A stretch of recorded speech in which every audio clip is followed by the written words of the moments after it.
Kita tidak boleh mengambil cangkang kerang di pantai. Meskipun terlihat seperti benda mati yang tidak berharga, cangkang kerang memiliki peran penting dalam menjaga ekosistem pesisir dan kesehatan laut. Cangkang kerang bukan hanya sekadar benda dekoratif yang menghiasi pantai. Menurut Prof. Husnul Yakin, Guru Besar Ekotoksikologi Perairan Ilmu Perikanan Universitas Hasanuddin, cangkang kerang memiliki beberapa fungsi ekologis yang sangat penting. Cangkang kerang berfungsi sebagai tempat berlindung bagi berbagai jenis mikroorganisme dan hewan kecil.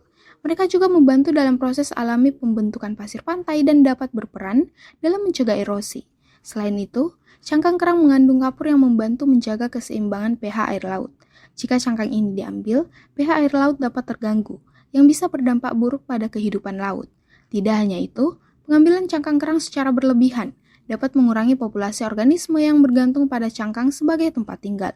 Studi menunjukkan bahwa daerah pantai yang mengalami pengambilan cangkang kerang secara berlebihan cenderung mengalami erosi yang lebih cepat.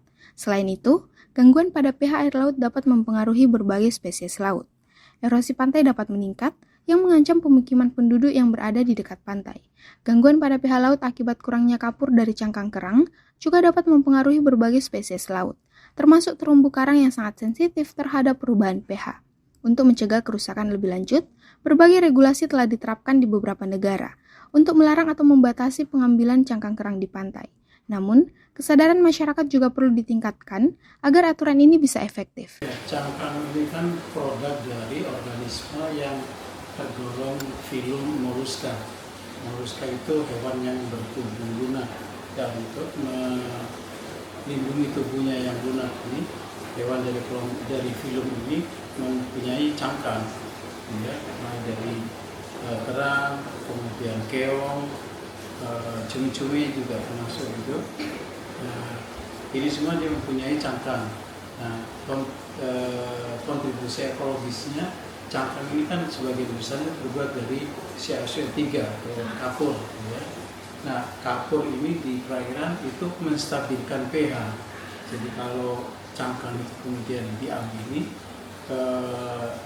lautnya akan tidak stabil, ya. Dalam goncangan-goncangan pH tertentu dia bisa tidak stabil. Tapi dengan adanya zat-zat kapur yang diproduksi oleh hewan-hewan yang berkapur, termasuk di dalamnya adalah filum Mollusca, maka goncangan-goncangan pH itu bisa dinetralisir oleh cangkang tadi. Cangkangnya keong misalnya, ya, kalau terang cangkang keong itu yang paling terkenal. Ada hewan itu termasuk kelompok kepiting sebenarnya, yang kalomang itu, dia krustasea sebenarnya, tapi dia menggunakan benda-benda yang berlubang seperti rumahnya keong itu dipakai untuk tempat. Nah, kalau tempat hidupnya, gitu, ya, makanya dia pindah-pindah. Kalau lebih besar lagi dia cari cangkang yang besar lagi, ya, dan seterusnya. Nah, kalau cangkang-cangkang kerang atau keong yang ada di pesisir pantai juga yang ada di laut diambili, maka keberadaan organisme ini akan punah, gitu kan? Padahal sebenarnya setiap organisme itu punya peran ekologisnya masing-masing di dalam ekosistem kita ini. Kita perlu lebih banyak edukasi kepada masyarakat tentang pentingnya menjaga cangkang kerang tetap di pantai.